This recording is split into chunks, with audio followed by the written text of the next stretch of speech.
7h-10h sur Radio Courtoisie, suivez la ligne droite. Bonjour Jordan Florentin.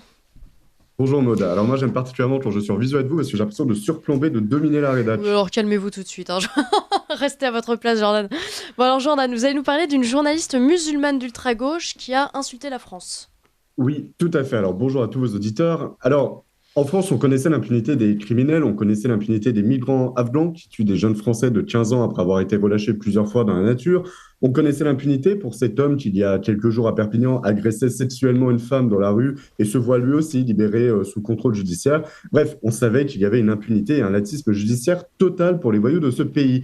Mais alors, pour les voyous qui sévissent dans les médias, eh bien, sans les mettre bien sûr au même niveau que les premiers cités, eh bien, ils participent quand même, pour certains, à ce climat de francophobie et à cette tolérance vis-à-vis de l'insécurité et de la folie migratoire. On salue évidemment nos confrères de Mediapart et Libération, mais vous souhaitiez nous parler d'une personne en particulier. Oui, je vais vous parler d'une certaine militante d'ultra-gauche, une militante de l'islam en France et de la haine de nos valeurs. En premier lieu, la courtoisie, le respect et la gentillesse. Je vais vous parler de cette journaliste militante et j'insiste sur parler simplement, car je ne vais pas non plus la harceler, comme elle se plaignera sûrement, elle qui fait partie du camp de ceux qui trouvent tous les moyens pour se faire passer pour des victimes. Ouais, maman, Jordan Florentin, il a fait une chronique sur moi, il n'est pas gentil. Et en plus, il est français, blanc, masculin. Et maman, tu sais pas quoi, il est chrétien. Donc, c'est un islamophobe et raciste qui a fait une chronique sur moi. Alors, je parle bien sûr de la journaliste militante Nassira El Mouadem.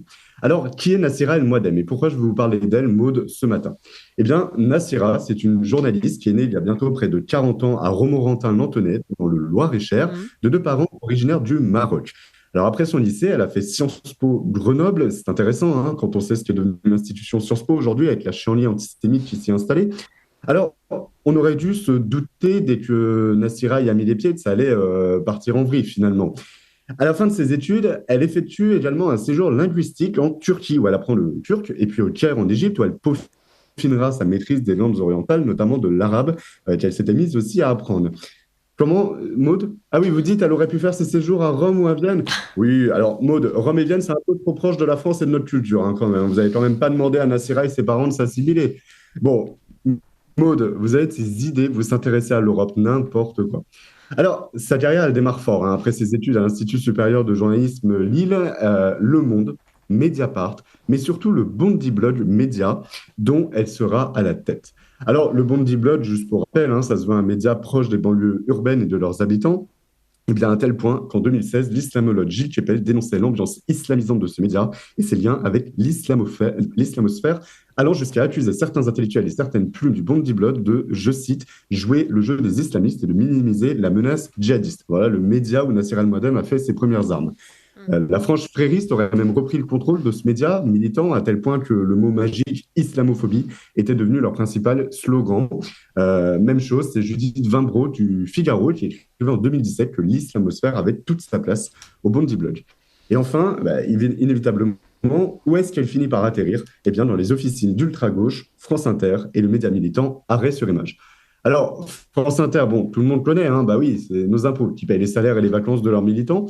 Et Arrêt sur Image, qui a été fondé par le journaliste d'extrême gauche Daniel Schneiderman. Alors, je ne vais pas faire d'arrêt sur eux, justement, ça prendrait une chronique entière. Je laisse vos auditeurs aller voir ce que fait ce média. Je rappellerai juste que si on veut parler de harcèlement, parlons de la façon dont ils m'ont traité lorsque Yacine Bellatar nous a violentés, mon équipe de journalistes et moi, ou de leur acharnement contre Gabriel Cluzel et la rédaction de Boulevard Voltaire. Ah mais non, quel pédigré, cette journaliste militante très à gauche. Alors, elle a encore fait des siennes dans un tweet récent et c'est pour cela que vous nous parlez d'elle ce matin.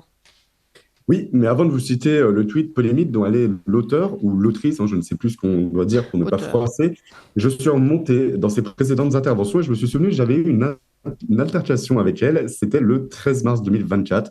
Nassira El Mouadem publie une photo de Jean Dujardin tout sourire et dans son magnifique rôle de boulanger lors de la cérémonie d'ouverture de la Coupe du Monde de rugby. Et devinez ce qu'elle écrit le 13 mars, je cite, « Souvenir quand les fachos étaient heureux ». Jean Dujardin, facho. C'est vous dire la haine de cette femme pour notre pays, ses coutumes, ses costumes, ses traditions. Facho parce que représentant un boulanger français des siècles passés. Alors, acculée et dos au mur, elle et sa batterie de militants qui vous cyberharcèlent si vous osez critiquer un des leurs. Elle m'avait répondu, parce que j'avais dénoncé son tweet odieux en disant simplement qu'elle perdait complètement pied. Eh bien, j'ai eu le droit, comme réponse, en m'insultant évidemment de tous les noms d'abord, à une forme de mépris et de condescendance intellectuelle, car elle affirme que je n'ai pas compris son tweet. Qu'elle ne parlait pas de Jean Dujardin, mais du public. Ah bah, merci, hein, quelle défense, on est ravis. Donc en fait, ce n'est pas uniquement Jean Dujardin, mais ce sont tous les Français qui sont fachos. Eh bien, justement, on en rit, on en rit, mais elle l'a clairement et sans aucune honte affirmé dans son récent tweet que tous les Français étaient des fachos, puisque le tweet dont je vais vous parler, je le cite, elle écrit cette semaine, La France, ce pays de racistes dégénérés.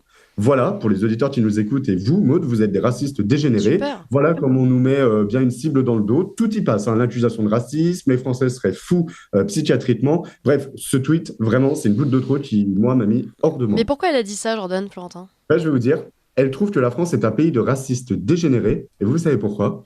Parce que la Fédération française de football a envoyé un courrier, notamment aux clubs amateurs, pour leur rappeler que les collants islamiques et autres accessoires à connotation religieuse, hein, faits pour vous cacher une partie du corps, sont interdits.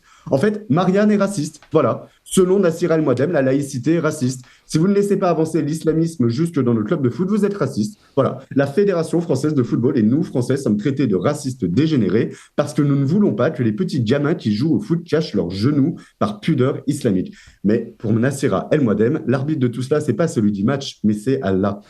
Alors, il y a un député courageux du RN, Julien Audoux, il avait déjà eu le courage de s'indigner contre la présence d'un voile islamiste dans une institution républicaine, qui est le Conseil régional de Bourgogne, et qui a encore eu cette semaine le courage de dénoncer ce nouveau coup de boutoir islamiste sur notre sol en s'insurgeant sur CNews contre la journaliste. Le député de Lyon va jusqu'à suggérer à la militante d'ultra-gauche de quitter notre pays au vu de la détestation qu'elle en a. Alors, c'est vrai que franchement, on se demande toujours pourquoi ces gens-là s'autoflagellent autant.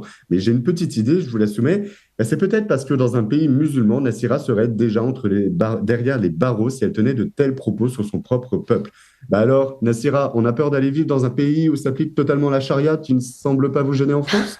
Alors pour conclure, on peut dire que cette francophobie et cette détestation assumée de la laïcité n'est pas nouvelle chez ces journalistes militants. Alors en effet, Maud, elle n'est pas nouvelle, et en tout cas, quand on se renseigne un peu sur Nassira El-Mouadem, grâce notamment à l'excellent travail de la très professionnelle revue de presse F de Souche, qu'elle soutenait, voilà, on y apprend qu'elle soutenait à l'époque Mehdi Metlak. C'est un écrivain, réalisateur et chroniqueur qui s'était fait épingler en 2017 pour des tweets racistes, homophobes et antisémites. Je vous en cite quelques-uns. J'enfonce des ampoules brûlantes dans le 1-1 de Brigitte Bardot jusqu'à ce qu'elle vomisse du sang. Je vais faire le coup de Mohamed Merah à Marine Le Pen. Je crache sur la sale gueule de tous ceux de Charlie Hebdo. Les Blancs, vous devez mourir. Voilà avec qui Nassira El-Mouadem était amie. On a la trace de leurs échanges où elle lui envoie publiquement des cœurs sur Twitter. Elle le surnomme Mon Poussin. Maintenant, la question, c'est qu'est-ce qu'on fait? Parce que tout cela n'était pas nouveau. Eh bien, j'ai envie de vous dire, enfin, on ne se laisse plus faire. Et je vois que cette militante-là, elle est pointée du doigt pour ses propos, mais surtout, elle se prend enfin le retour de bâton du monde qu'elle et son copain d'ultra-gauche ont voulu créer. Donc, d'abord, la mise au banc de la société, car France Inter, alors, quelle surprise quand même, mais France Inter a rejeté tout lien avec elle, c'est-à-dire que même la radio la plus à gauche de France ne veut plus aucun lien avec cette sulfureuse journaliste. Et puis le retour de bâton, c'est aussi celui du harcèlement, dès que vous n'êtes pas politiquement correct. C'est dur, hein, Nassira, hein, quand tout le monde vous insulte et que vous n'avez aucun soutien. Ah bah si, mais où est-ce que j'avais la tête? Bien sûr qu'elle a des soutiens. Bah oui, toutes les sociétés de journalistes, de gauche et d'extrême gauche, sont venues secourir leurs petites protégées en disant leur indignation face aux propos de Julien Audoul. On a dit que Nassira El-Mouadem avait insulté les Français et n'aimait pas la France. Mon Dieu, vraiment, c'est d'une gravité sans précédent, hein. Mais elles étaient où, ces mêmes sociétés de journalistes, quand Yacine Bellatar a violenté notre rédaction? Elles étaient où quand Daphné Deschamps, journaliste d'extrême gauche du Mediapolitis, a violemment attaqué notre matériel en plein tournage alors que nous sommes censés être ses confrères? Elles étaient où quand Gabrielle Cluzel, directrice de rédaction de Boulevard Voltaire, ou Christine Kelly de CNews se sont fait menacer de mort? Elles étaient où, Maud, quand en plein tournage des Antifa vous ont agressé à Marseille? Mais surtout, elles seront où, ces corporations de journalistes, le jour où il faudra faire le choix entre la France ou la soumission? Eh bien, vous avez la réponse. Ah bah, coup de gueule complètement salutaire. Merci Jordan Florentin. Alors...